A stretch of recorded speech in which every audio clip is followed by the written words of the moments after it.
وہاں کا پانی پی لے گا، اس کے بعد اور اطمینان سے رہیں گے. اس کے بعد جب دیکھے گا تو ایک اور دوسرا درخت نظر آئے گا جس میں پھل لگے ہوئے ہیں اور وہاں کا پانی بھی بہترین ہے. اس کے بعد کچھ تو انتظار کرے گا، اس کے بعد پھر یا رب یا رب یا رب پکارے. اللہ فرمائے گا کیا اب کیا ہے؟ کہا کہ اگر آپ اس درخت کے پاس پہنچا رہے ہیں تو وہاں کے میوے بھی ہیں، وہاں سے پھل بھی. اللہ سمجھے گا کہ تو نے تو میری عزت کی ختم کھا کے کہا تھا، پھر کچھ نہیں کہوں گا. تو بس آپ یہ کر دیں، اس کے بعد اب اس کے بعد آپ کی عزت کی ختم، پھر نہیں، آپ کی عزت کی ختم، پھر نہیں سوال کرو. تو وہاں پہنچا دیں. وہاں جب پہنچے گا تو دیکھا تو آگے جو ہے اس کی تھوڑی دور پہ جنت شروع ہو رہی ہے، وہاں سے جنت کے بارڈر سے نظر آنے لگے. وہاں دیکھے گا تو وہاں تو سکون، ٹھنڈی ہوائیں چل رہے ہیں، وہ ہے. اب کیا ہے، کہا تھا کہ نہیں سننا. پھر یار اب کیا ہے؟ نے کہا کہ بس وہاں انٹرنس تک پہنچا دے اور پھر نہیں مانگوں گا. دیکھ کتنے مرتبہ وعدہ کرتے جا رہا ہے کہ آپ کی عزت کی ختم نہیں مانگوں گا، پھر نہیں سوال کروں گا، پھر کرتا نہیں ابھی آخری ہے. اس کے بعد انٹرنس کے پاس پہنچا دیا جائے گا. وہاں جب جنت کے پاس اندر داخل ہوگا، وہ زبردست اس کے اوپر انعام کی چیزیں نظر آنا شروع ہو جائیں گی. انٹرنس کے پاس بیٹھا ہوا ہے، اس کے بعد کہے گا کہ انٹرنس کے پاس تو آ گیا ہوں، ذرا اندر بھی جانے دیں مجھے تو یہ جنت کو دیکھوں گا. میں کہا کہ بس اس کے بعد تو کچھ نہیں ہے. اس کے بعد کچھ یہ ایسے جنت میں داخل ہو. اس کے بعد جانے کے بعد جنت میں ذرا دیکھ کے تو اللہ تعالیٰ فرمائیں گے کہ اے بنی آدم تو آ گیا ہے، اب اس کے بعد تو نہیں مانگتا، مگر میں تجھ پر احسان کرتا ہوں. دنیا میں جو سب سے بڑے بادشاہ کی جو حکومت تھی، اگر وہ تجھے میں جنت میں دے دوں گا تو تم مجھ سے راضی ہوگا. وہ اتنی بڑی حکومت اور جو اس کا ایریا تھا وہ اگر مجھے دیں گے، اس سے بڑھ کے کیا ہے. آپ کو پتا ہے نا، ہارون رشید جب بارش ہوتی تھی تو کہتا تھا کہ بارش تو کہیں بھی بارش کا خطرے گر جاؤ، وہاں سے جو فائدہ ہوگا وہ میری زمین رہے گی، وہ میری حکومت رہے گی. کیونکہ ہارون رشید کے زمانے میں اتنی زبردست ایریا، کئی کانٹیننٹس پہ جو ہے اسلام پھیل گیا تھا.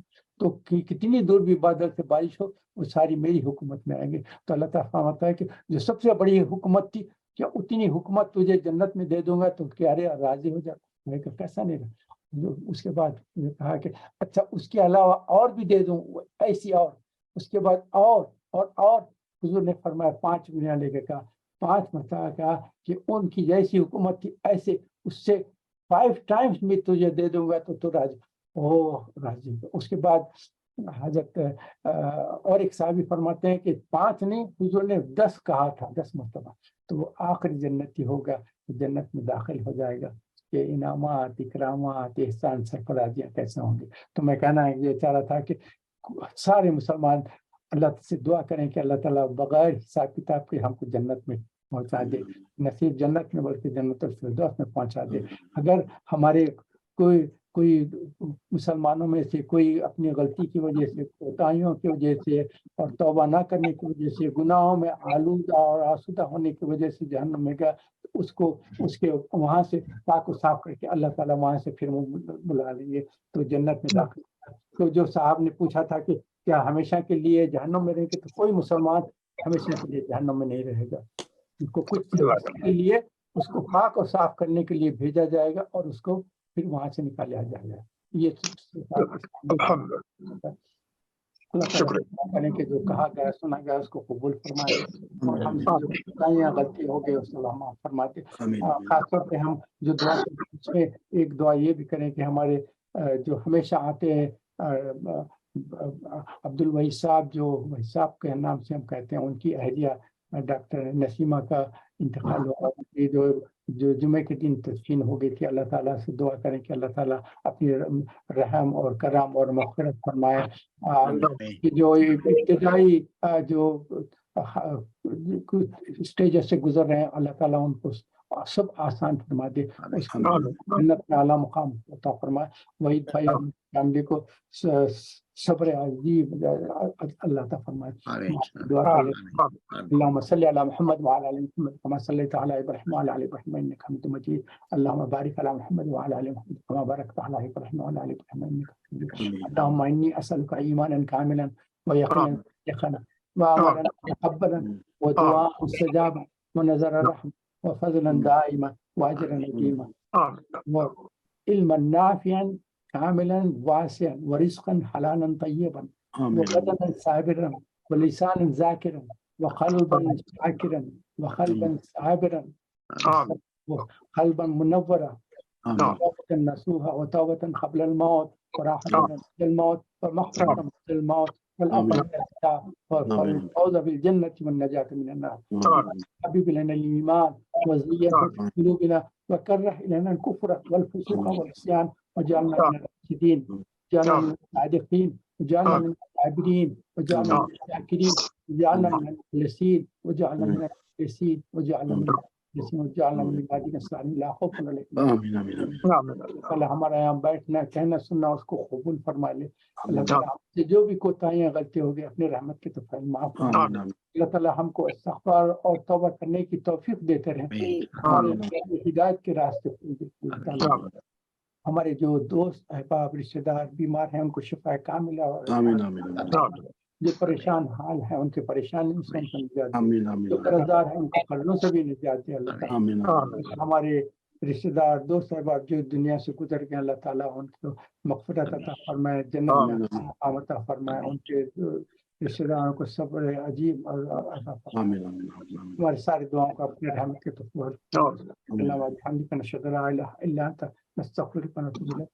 سبحانك اللهم سبحان ربك رب العزة عما يصفون وسلام على المرسلين والحمد لله رب العالمين. السلام علیکم ورحمۃ اللہ. بے حد ممنون اور مشکور ہوں جو آپ سب لوگ میرے ساتھ اتنا وقت اپنا نکال کے وقت گزارتے ہیں. معاف کرنا کبھی وقت زیادہ ہو جاتا ہے تو میں کوشش کرتا ہوں کہ سب پوائنٹ بھی کور ہو جائے اور جتنے میں پریپیئر کرتا ہوں وہ ساری چیزیں مگر بعض مرتبہ بہت ساری چیزیں چھوٹ جاتی ہیں. اللہ تعالیٰ اس کو جزاک اللہ معاف کرنا. جزاک اللہ. انشاءاللہ لوگوں کا بہت بہت شکریہ آپ لوگوں کا آنے کا اور یہ اللہ سے دعا کریں کہ ہم جیسا یہاں بیٹھ کے ایک دوسرے سے بات کریں اللہ تعالیٰ ہم کو جنت میں بھی ایسا ملا کر بیٹھنے اور وہاں کے نعمتوں سے ایک دوسرے کو اللہ تعالیٰ سرفراز فرمایا. میں شمار فرمایا اللہ تعالیٰ جو بغیر حساب کتاب کے جنت میں داخل ہونے والا